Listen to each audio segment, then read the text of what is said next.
Nous passons à la question numéro 5. Nous rentrons dans le chapitre aménagement divers. Question numéro 5 qui porte sur la thématique des villes reconstruites et j'en serai le rapporteur.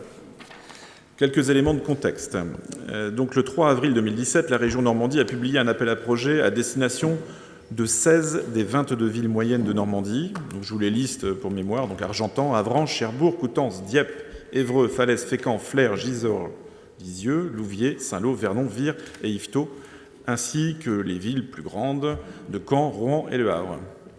Donc, les objectifs de cet appel à projet est simple. Donc, les villes reconstruites suite aux destructions de la Seconde Guerre mondiale sont particulièrement touchées par les phénomènes de dévitalisation, de vacance des logements, mais aussi des commerces et services, voire des phénomènes de paupérisation. Et cet appel à projet régional a pour but de soutenir les villes reconstruites dans le renforcement de l'attractivité de leurs centres. Donc, concernant les montants et les modalités de l'aide régionale, il faut dire qu'une enveloppe de soutien régional maximale de 10 millions d'euros en investissement est réservée pour cet appel à projet. Le soutien de la région pourra s'élever à 50% des dépenses éligibles, donc là on est en TTC, pour des études techniques et travaux portant sur les parties communes du bâti privé de la reconstruction. 30% des dépenses éligibles pour des études techniques et travaux portant sur des équipements publics de la reconstruction. Et enfin, 25% des dépenses éligibles pour les actions, études techniques et travaux de valorisation du patrimoine de la reconstruction. Un maximum de 5 candidatures de villes reconstruites seront retenues à cet appel à projet, dont 3 portées par des villes moyennes, dont Avranches fait partie. Donc la ville d'Avranches a posé sa candidature d'ores et déjà, avec le souhait de rentrer dans cet appel à projet renforcement de l'attractivité des centres des villes reconstruites. 3 projets sont portés par la ville d'Avranches et sont présentés. Donc il s'agit tout d'abord de l'îlot numéro 1, je vais vous en dire 2 mots dans quelques instants, le centre Jacques-Simon et la réhabilitation de la place Carnot. L'ensemble des pièces du dossier sont communiquées aux membres de la commission des finances et du conseil municipal. Le plan de financement général et les plans de financement par projet sont présentés en annexe. Et après avis favorable de la commission des finances, il est proposé au conseil municipal d'accepter la réponse de la ville d'Avranches à l'appel à projet renforcement de l'attractivité des centres-villes reconstruites de la région Normandie, de soutenir le projet dit îlot numéro 1 et de solliciter la région Normandie pour l'ensemble des demandes de subventions inscrites dans les plans de financement présentés en annexe de la présente délibération. Soit pour le centre Jacques-Simon, donc centre Jacques-Simon, c'est l'ancienne annexe du collège Chalmel-Lacour qui se situe Jacques-Simon, avec 30% du montant total du projet hors taxe, soit 872 883 €. La place Carnot, vous voyez tous où ça se situe, c'est ce grand quadrilatère situé entre l'église Notre-Dame-des-Champs et le jardin des plantes, plus de 2 hectares, avec 25% du montant total du projet hors taxe, soit 178 500 €. Il me manque un bout de la feuille. C'est tout est là, d'accord. En tout cas, les annexes sont dans le dossier. Donc, l'îlot numéro 1, c'est un site que vous connaissez bien. C'est l'îlot urbanisé qui se trouve en bas de la rue de la Constitution, sur le flanc ouest de la dite rue, et qui est également circonscrit par la rue du Docteur Gilbert et la rue Saint-Symphorien. Donc, c'est un ensemble d'immeubles. Voilà, donc vous avez des photos qui apparaissent, qui est détenu par des propriétaires privés, soit des immeubles qui sont propriété et résidence d'une seule personne, soit des immeubles qui sont gérés en copropriété. Donc l'idée, c'est de pouvoir être, en tant que ville d'Avranches, les coordinateurs de cette opération, permettant à l'ensemble de ces propriétaires de bénéficier de cet appel à projet régional. Donc pour information, juste avant ce conseil municipal, s'est tenu dans la salle des mariages une réunion avec l'ensemble des propriétaires et copropriétaires concernés, et de manière quasi unanime, puisqu'il manquait 1 ou 2 personnes, mais Hervé Lenné pourra prendre la parole, ces propriétaires et copropriétaires se sont dit intéressés par la démarche et vont donc travailler avec nous au dépôt de cette candidature. Alors les places sont chères, bien évidemment, puisque vous l'avez compris, il ne reste plus qu'une toute petite... on a en gros 50% de chance d'être retenu, puisque seulement 10 villes ont répondu à l'appel à projet. Et a priori, nous sommes plutôt bien placés donc, à suivre. Hervé, est-ce que tu veux apporter un élément complémentaire complémentaire, puisque tu as piloté la réunion il y a quelques dizaines de minutes. Cet îlot est composé de 9 bâtiments d'habitation. C'est des bâtiments sur 3 ou 4 niveaux.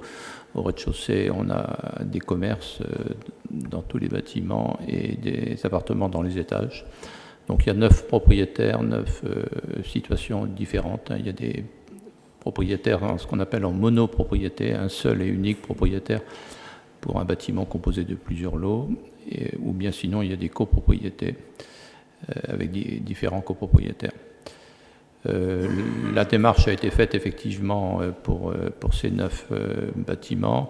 L'idée principale, c'est d'améliorer l'aspect esthétique des façades des bâtiments côté intérieur. Quand on est rue Saint-Symphorien et qu'on regarde la cour intérieure et surtout les façades arrière de ces bâtiments-là, on voit que ces bâtiments ont vieilli. Ils ont au moins 60 ans. Et donc ce serait intéressant pour la rénovation de ces bâtiments-là de leur donner un aspect plus propre et plus agréable à l'œil.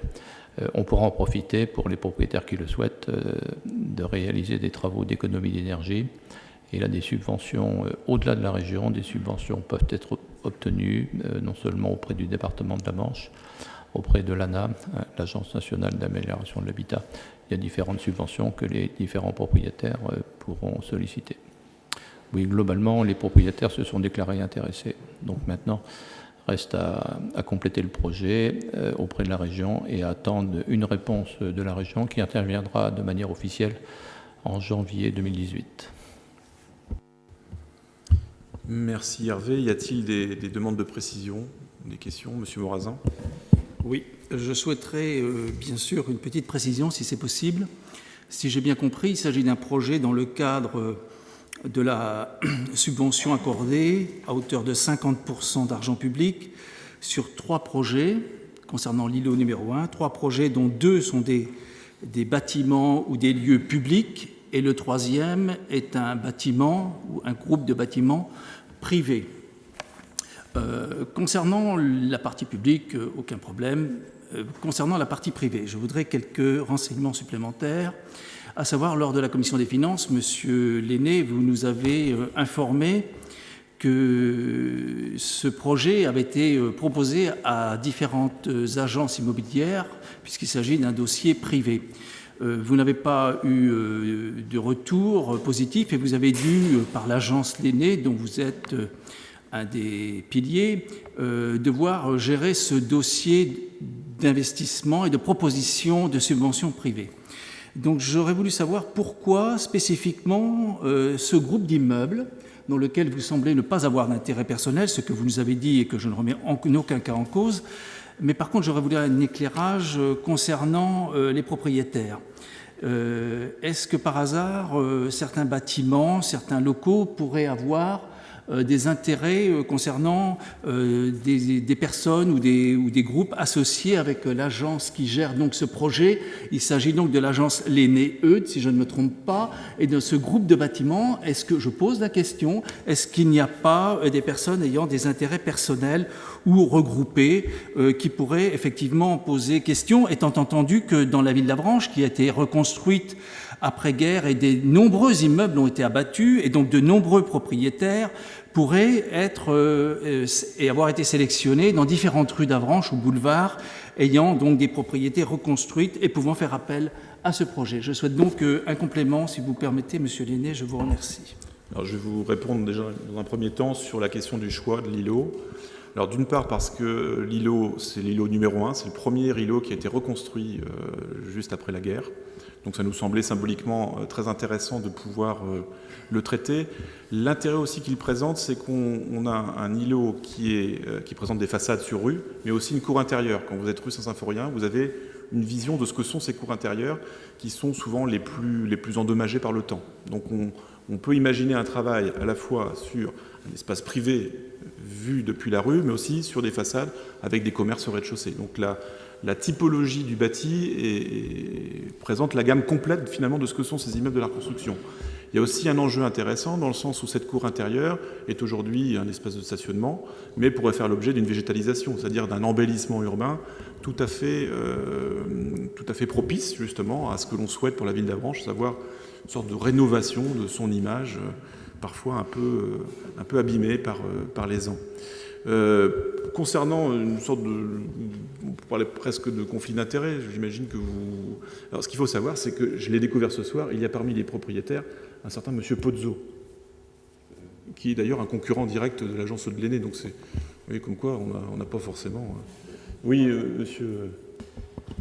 J'ai pu dire tout à l'heure, il y a 9 bâtiments. Donc 9 situations. Ce sont tous des bâtiments qui sont soumis à la location et qui ne sont pas occupés par leur propriétaire direct. Sur les 9 bâtiments, il y en a 5, effectivement, Monsieur Morazin, vous avez raison, il y en a 5 sur 9 qui sont gérés par l'agence dont je suis l'un des responsables. Il y en a 2 autres qui sont gérés par l'agence Pozzo, dont le siège est à Yclon, et il en reste 2 qui sont en gestion directe, ce sont les propriétaires qui gèrent eux-mêmes. Alors, à l'origine, la ville d'Avranches, quand elle a reçu le dossier appel à projet de la part de la région, la ville d'Avranches, puisqu'il y avait parmi les 3 actions, il y a une action d'ordre privé, la ville d'Avranches a sollicité les 2 agences immobilières qui s'occupent de gestion sur Avranches, il n'y en a que 2, donc l'agence de l'Aîné et l'agence Pozzo. Moi, j'ai pu répondre rapidement, l'agence Pozzo n'a pas répondu à l'époque. Je précise bien, n'a pas répondu à l'époque.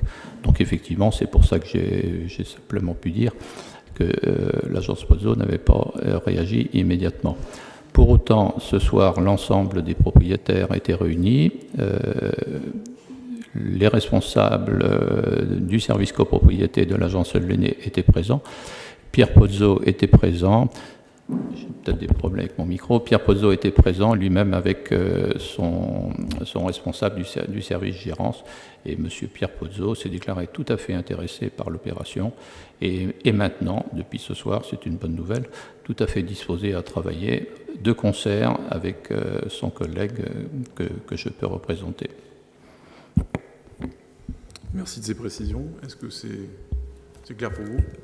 Non, pas tout à fait. Je ne parlais pas, moi, de la gestion, je parlais également des propriétaires. S'il n'y avait pas, effectivement, une ambiguïté du fait que ce bâtiment allait être restauré ou proposé à la restauration par les deniers publics, et donc qui vont prendre de la valeur, et effectivement, des agences qui gèrent ce dossier, et s'ils sont partie prenante en qualité de propriétaire, ça peut effectivement, et c'est la question que je pose, est-ce qu'il n'y a pas là une interrogation, et est-ce qu'effectivement, il n'y a pas de problème, hein ?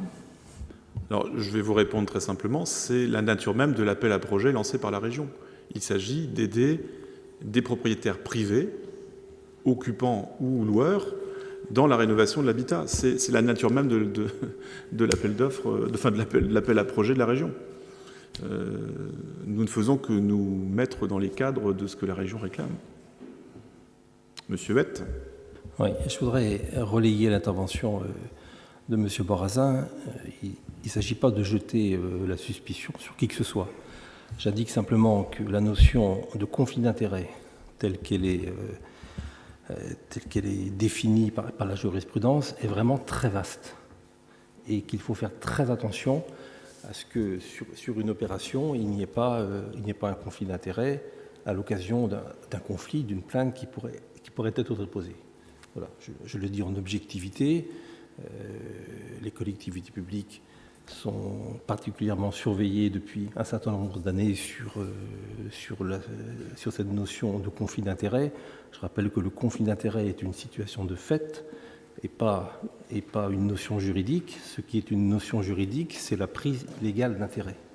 Voilà. Donc je crois que M. Morazin fait bien de dire ce qu'il vient de dire, et qu'il faut faire attention simplement à ce que, j'entends bien que c'est un appel à projet de la région, mais un juge pénal qui serait saisi d'une affaire, lui ne s'occuperait pas du tout de savoir si la procédure mise en œuvre par la ville d'Avranches respecte un appel à projet de la région. Il regarderait si personne n'est en situation de conflit d'intérêt, et donc si personne ne peut être pénalement poursuivi pour prise illégale d'intérêt. Voilà.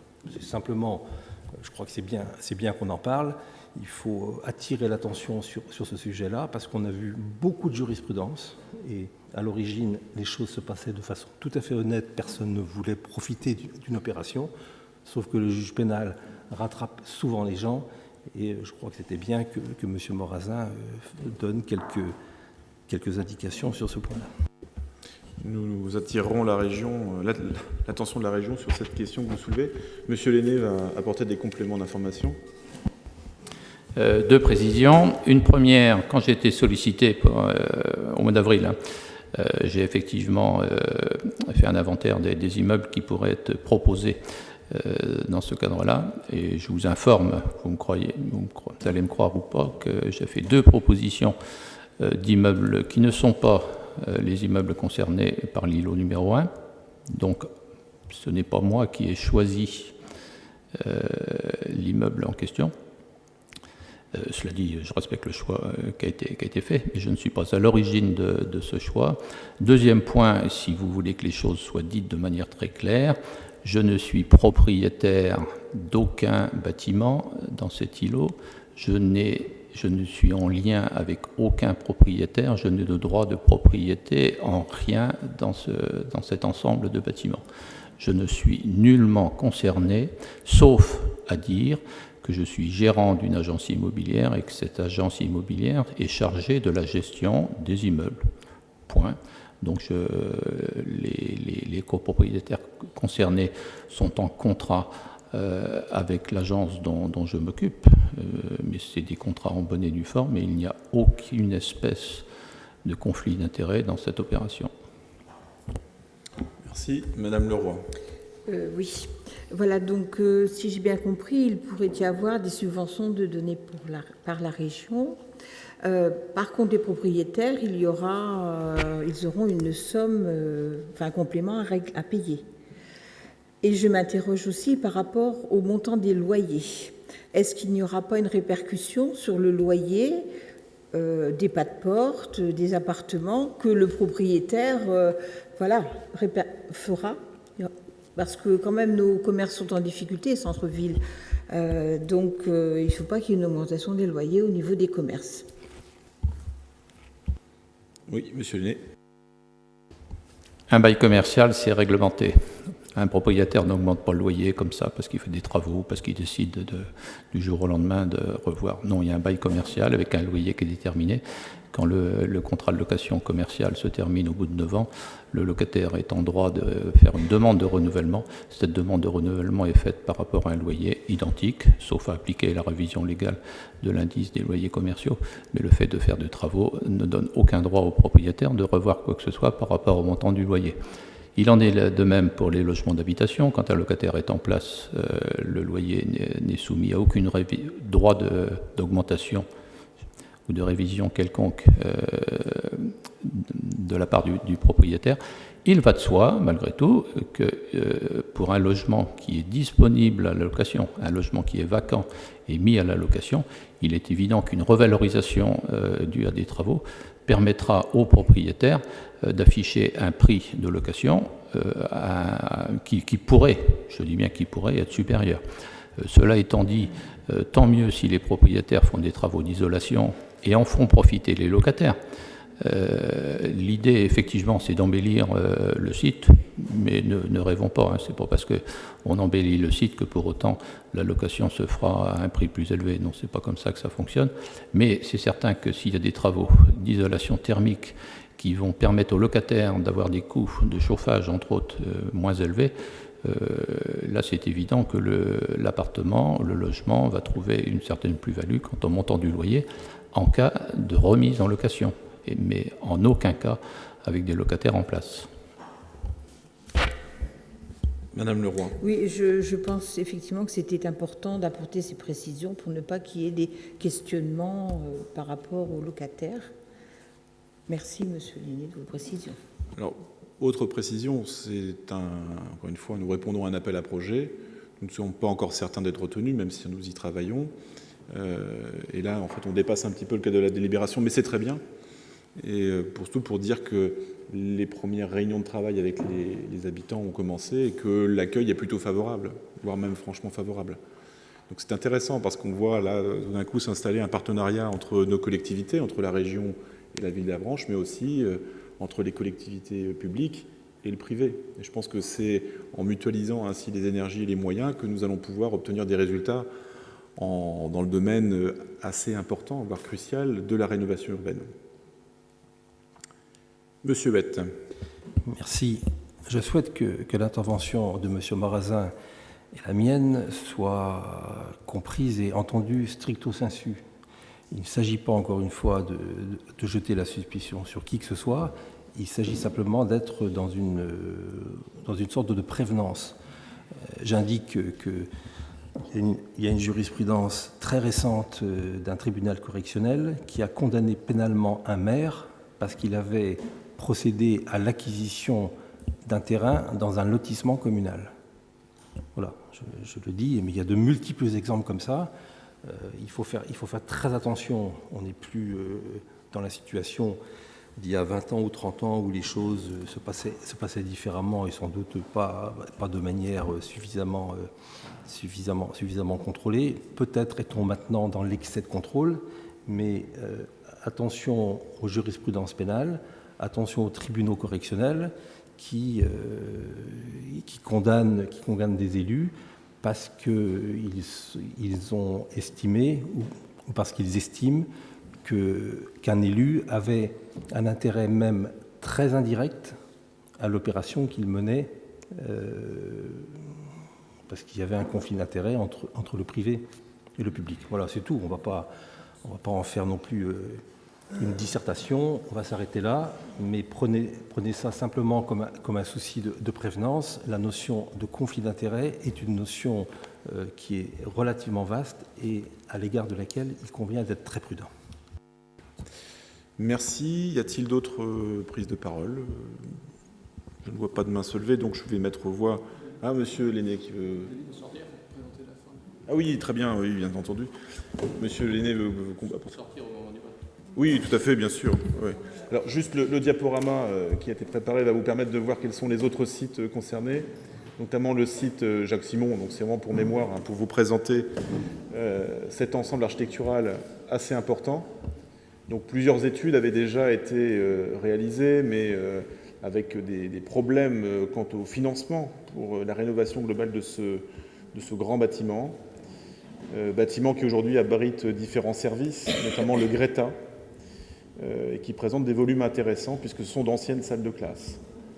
Donc le fait de pouvoir rentrer dans le cadre de cette politique contractuelle nous offre l'opportunité de trouver de nouveaux financements ou des compléments de financement pour aboutir à une rénovation. Voilà, donc vous voyez des surfaces assez importantes qui sont indiquées en mètres carrés. On peut avancer... Pour la place Carnot, donc